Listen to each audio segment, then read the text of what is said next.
একজন সমকামী যুবক অর্থাৎ গের চরিত্রে অভিনয় করে ক্যারিয়ার শুরু করার ছেলেটা আজ ভারতবর্ষ তথা বিশ্বের কাছে পরিচিত রোম্যান্স কিংস হিসাবে। পকেটে মাত্র ১৫০০ টাকা নিয়ে মুম্বাই শহরে পা রাখা ওই ছেলেটাই আজ ৭৩০০ কোটি টাকার সম্পত্তি নিয়ে ভারতের সবচেয়ে ধনী অভিনেতা। একসময় যে ছেলেটাকে সিনেমা হলের বাইরে দাঁড়িয়ে নিজের সিনেমার টিকিট বিক্রি করতে হতো, আজ সেই ছেলেটার সিনেমাই এক বছরে ২৫০০ কোটি টাকার কালেকশন করে। সাফল্যের গল্প তো অনেকেই শুনেছেন, কিন্তু শাহরুখ খানের সাফল্যের গল্পটা আদতে আমাদের মতন সাধারণ ঘরের ছেলেমেয়েদের জিতে যাওয়ার গল্প। আমাদের মতোই শাহরুখ খানের মাথায় কোনো গডফাদারের হাত ছিল না, কিন্তু তা সত্ত্বেও একা একটা নতুন শহরে লড়াই করে কিভাবে সাম্রাজ্য বিস্তার করতে হয় তা আমাদের শিখিয়েছেন শাহরুখ খান।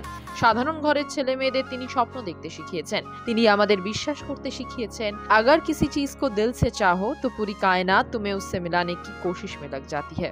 ১৬ বছর বয়সে বাবার মৃত্যু, ২৬ বছর বয়সে মাও পৃথিবী ছেড়ে বিদায় নিল। মায়ের মৃত্যু শোক মেনে নিতে পারলেন না দিদি, তাই দেখা দিল মাথার সমস্যা। বিপদে জর্জরিত সেই ২৬ বছর বয়সী ছেলেটাকে ভরসা জাগালো একটা ২১ বছর বয়সী মেয়ে। ওই শুরু রূপকথার। সিনেমার পর্দায় শাহরুখ খানের আত্মপ্রকাশ দিবানা সিনেমার মাধ্যমে হলেও ছোট পর্দার ফৌজি এবং সার্কাস ধারাবাহিকই আদতে শাহরুখ খানকে জনপ্রিয় করে তুলেছিল সাধারণ ভারতীয়ের মধ্যে।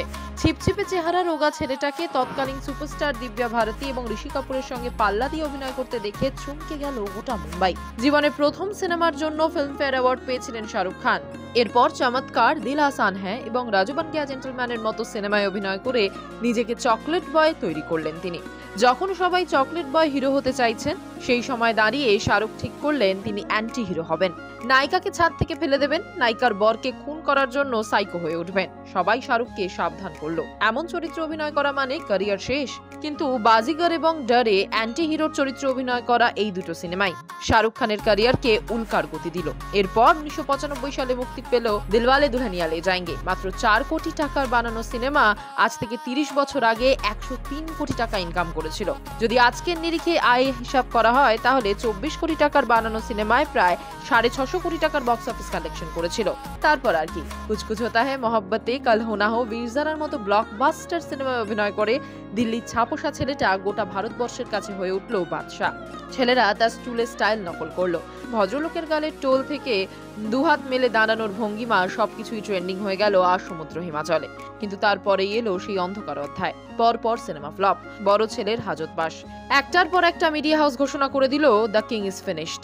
মিডিয়ার এই সব স্টেটমেন্ট দেখে হয়তো উপরওয়ালাও হেসে বলেছিলেন, পিকচার অভি বাকি হ্যায় মেরে দোস্ত। কারণ ভদ্রলোকের নাম শাহরুখ খান। ২০২৩ সালের ২৫শে জানুয়ারি পাঠান নিয়ে বিশ্বের রাজা ফিরে এলেন নিজের মহিমায়। ৮ মাস পেরোতে না পেরোতেই ডাবল রোল নিয়ে এন্ট্রি নিলেন জওয়ান হয়ে। আর তারপর বছরের শেষে এলো ডাঙ্কি অবতারে। বক্স অফিসে ৩টি ছবির ফলাফল ২৫০০ কোটি টাকার কালেকশন। যে মিডিয়া হাউস লিখেছিল কিং ইজ ফিনিশ, তারাই লিখতে বাধ্য হলেন হারকে জিতনে ওয়ালে কো শাহরুখ খান कहते हैं। হ্যাঁ, এটাই শাহরুখ খান নামক এক ৫ ফুট ৮ ইঞ্চি উচ্চতা বিশিষ্ট মানুষের আকাশ ছোঁয়া ক্যারিশমা।